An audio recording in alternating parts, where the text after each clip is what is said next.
అమ్మా అమ్మా తల్లే అమ్మా నాయన కింద అమ్మా కొంచెం ఉంటే పెట్టమ్మా. చేసేది కనపరాలే ఇంకా కాలే ఆ పక్క పోయి అడుక్కోపో.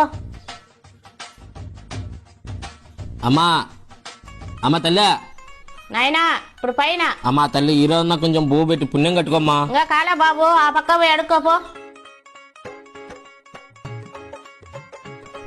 అమ్మా అమ్మా నిన్న మొన్న చెప్తే అర్థం కాలే ఇంకా మేము చేయలే ఆ పక్క పోయి అడుక్కోపో. నేను కూడా పెట్టమని అడగలేదులేమ్మా, నువ్వు ఎట్టా చేసుకో కదా. పోయి గిన్నె తెచ్చుకోపో, నేనే పెడతా. ఏం మాట్లాడుతున్నావురా? ఎట్టగానే పెడతాను నేను ఇంటికి. చా మా ఇంటికి అంతే పో. పక్కింటోళ్ళు చికెన్ పెట్టిండ్రు, ఏదో పెట్టిపోదాంలే అనుకున్నా. బాబు చికెనా? ఒక నిమిషం ఉండి చిన్న గిన్నె తెచ్చుకుంటా. పటా చాలు చాలు చాలు, ఇంకొంచెం మేత ఉండు. చాలు చాలు సరిపోద్దులే. రేపు నా గిన్నె ఇచ్చి నీ గిన్నె తీసుకోపో. What a vision, what a thought. పిచ్చోలు అయిపోయారు మా టీం అంతా.